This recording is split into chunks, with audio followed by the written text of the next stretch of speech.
you very much, John, and it's a pleasure to be with you today and to have the opportunity to close this afternoon's event. I have to say, there is never an occasion where I hear Susan Rice speaking that I don't learn something new. And the thing I learned new, which is very relevant to how I now currently live my life, is that there is an organisation in Scotland where you can take in your old trainers and rent another pair of trainers. And this is very relevant for the uber-fit way in which I now lead my life. I feel confident to say to you that I convincingly delivered an under 2 hours performance in the in the Great Scottish Run, which again is funded by the institution of which Susan is a distinguished leader. I'll repeat that again, an under 2 hours performance, yes. The fact that it was only 27 seconds under 2 hours is a minor digression, but now that I know there is somewhere where I can take my completely clapped out trainers after the experience of pounding the Glasgow streets, I'll be reassured as a consequence. One of the contributions I heard just in the panel session when John asked each of the panellists for a sort of summation point, and Farah said that one of the things that she hoped for was that we were able in Scotland to assemble a gathering of people in one room to try to address common problems and find common solutions, and particularly to apply that to the theme of climate justice. And I want to make two observations about that. One is that we have managed to do that, and we've managed to do that by the generosity of time that you've all given to this process today, and which other guests who have made a significant contribution have but are no longer with us for the close of the proceedings, have made to that process. And we're particularly grateful to Mary Robinson for the challenge that she set us to take forward this initiative and to actually participate in this significant occasion. But the second observation that I want to make about Farah's remark is that in Scotland we are in a fortunate position that as a country of what I would call, despite our geographical sparsity, of relative proximity in connecting people and decision makers and participants from the private, public and third sectors within Scotland, we are in a lucky position to actually assemble broad agreement about what we should concentrate on as a country. So when we're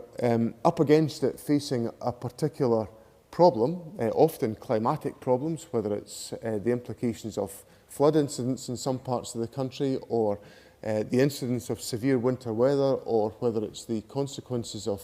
ash clouds and all these particular issues, we can, in emergency, gather people together to deal with that very quickly and very robustly and very effectively to protect people's interests.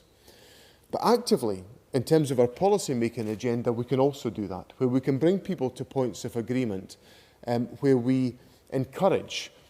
leaders in the private, public and third sectors to work together collaboratively to support common objectives. And that has been no more the case than has been the case in relation to issues around tackling climate change and delivering climate justice. And I think the conference today has largely demonstrated and exemplified exactly how we can do that. But of course that's been built on very rich foundations of the type of leadership that has gone into the Scotland 2020 group, which has been fundamentally a business-led group to take forward the participation of business and the wider community in tackling the issue of climate change. But it's also been relevant in how we've tried to draw together the broad cross-section of opinion within Scotland, which has equipped us with amongst the most ambitious legislation in the world to tackle climate change. If I go back, I was the Cabinet Minister who had to supervise the passage of the climate change legislation through Parliament. And it was interesting to observe the process that went into that. We were strengthened in how we took forward that legislation because in our communities, many organisations came together to speak with one clear voice in arguing what should be the contents of the climate change legislation that we took forward as a devolved Parliament. And many of the participants in that process, in the Stop Climate Chaos campaign that was launched in Scotland as part of the run-up to that legislation, articulated a really strong proposition of what we should put in to ensure that this country had the very boldest of legislation that could tackle the very significant issues that would arise out of climate change. And as a consequence of the very broad agreement that was able to be created, not just amongst a group of campaigning organisations who were motivated and driven by creating that legislation, by how they engaged also with other players in society, particularly the business community, to ensure that we had a very strong set of propositions that Parliament could consider. And when we as a minority government at that stage took this legislation through Parliament, the guidance that I gave to the team that were involved in taking forward that legislation, the spirit that occupied the Cabinet's deliberations about this point, was that we had to try, if we possibly could do, to ensure that that legislation passed Parliament with unanimity. And when you're a minority government looking out with 47 votes on one side and 82 votes on the other side, you look out on the question of unanimity thinking, well, this will be a long shot getting unanimity together in this context. But we were determined to do it for one very simple reason, that if we were to be serious about climate change, we had to give a signal to the whole of the country that regardless of the outcome of any election, heaven forfend if the current administration was ever at any stage in the future to be replaced by somebody else, they would have signed up to exactly the same legislation as we signed up to when it passed its parliamentary hurdles. And I'm delighted to say that we were able, I think, assisted by the fact that we had such a broad cross-section of opinion outside Parliament, agitating and telling us what we should be putting into that legislation. And it wasn't, and I mean this with no disrespect at all, just a group of campaigning organisations. It was broadly based in the business community, the third sector, amongst our NGO community in Scotland, that we actually felt, I think, a sense that we owed it to the country to, if at all possible, get beyond the kind of issues that can enable politicians to go into different division lobbies, holding their heads up high on some fine point of detail that allows them to diverge from the others, which is a fine point of detail of relatively little consequence. We actually were obliged to vote together for a proposition that attracted unanimity in Parliament. And I think that's a really important foundation for what has been created in terms of the legislative framework within Scotland. So that sense that Farah responded to that question about the need to get people into points of agreement, we actually managed to do that within the parliamentary chamber, probably one of the most divided places in any country. We actually managed to get people in that one room in the same point of agreement, and I think we're much better off as a consequence of it. But one of the other things that we decided to do when we formed the administration back in 2007, as well as tackle the issue of climate change legislation, we also decided to try to do something else, which I think is in the spirit of the response that Farah gave about drawing together people into points of agreement,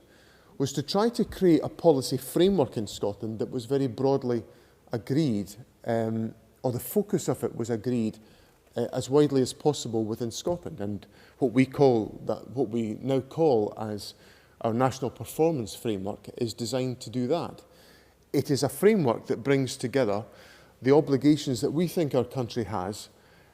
yes, in terms of economic growth, but yes, also in terms of sustainability and how we utilise the resources of our country and its surroundings.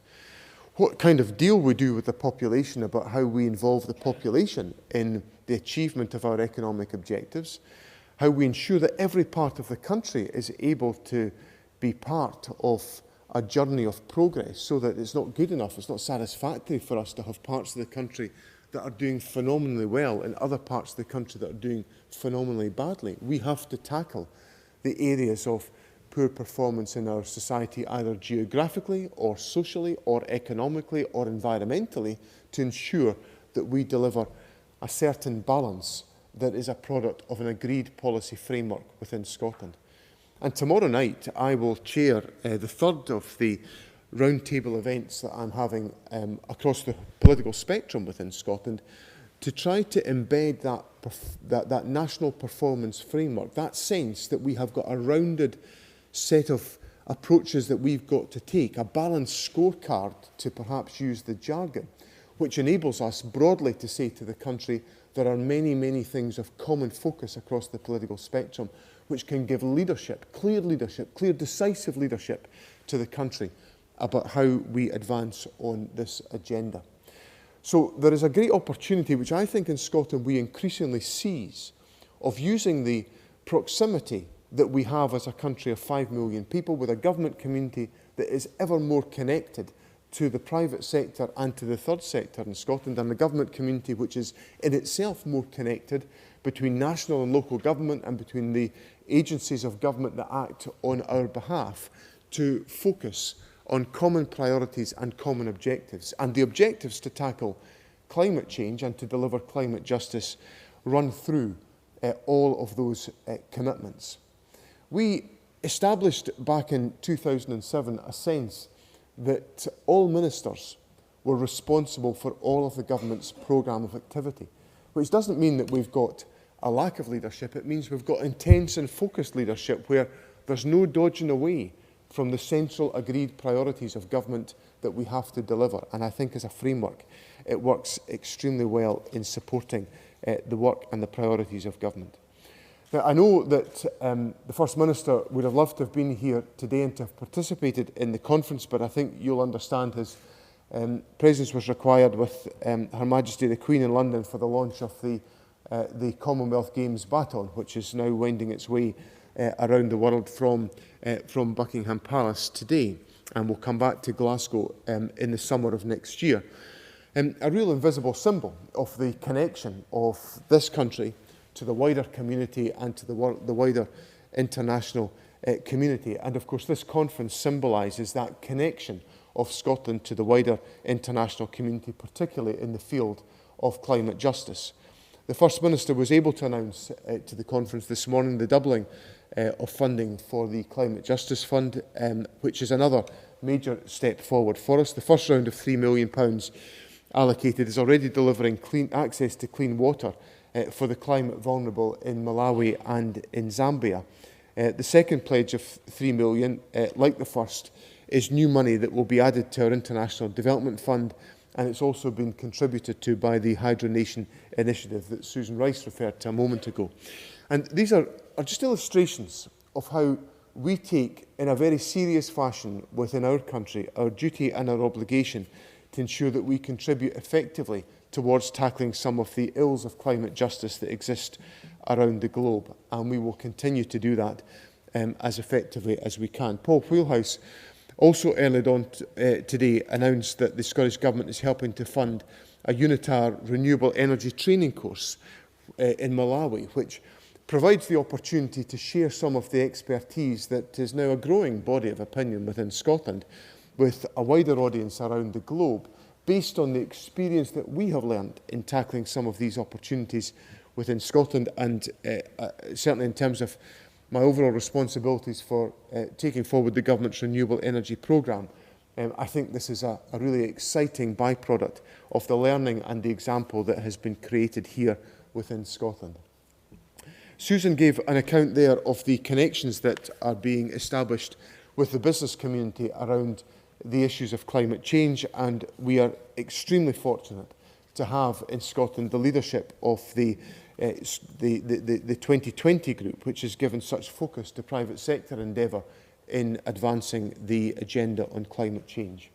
So in drawing this conference to a close, I want to record a number of thanks. I want to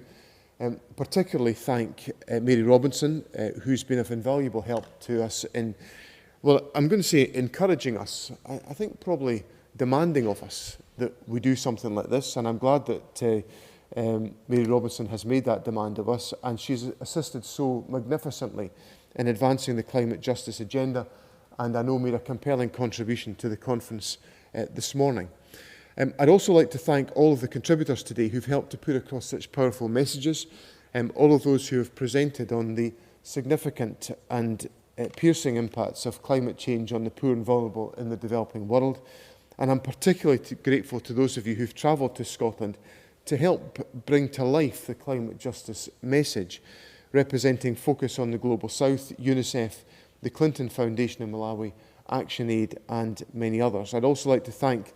the European Union and UNEP, who've also been represented here today in their contributions to this exercise. Professor Alan Miller and his team at the Scottish Human Rights Council have done a great deal to position Scotland at the forefront of international human rights thinking. And of course, our attitude and our approach on climate justice is just a product, and must be a product, of our commitment to human rights across the globe. Ian Marchant and Scotland's 2020 group have contributed so significantly to the work of the conference, and Susan Rice has also, through the 2020 finance group, played a crucial role in bringing together the Scottish business sector to engage with this conference. I think what this conference has demonstrated is that one important point that lay at the heart of our thinking around the formulation of climate change legislation back in 2007 and 2008, we faced some criticism. Imagine us facing some criticism from the Scottish media. It's quite an unusual concept, but believe you me, we faced it. But what could Scotland, with a population of 5 million, do to tackle climate change, given all of the contributions to climate change that are made around the globe by much larger states and much more polluting states? And we took the very firm and clear line that we had a duty and an obligation to make our contribution no matter how large or small our country was.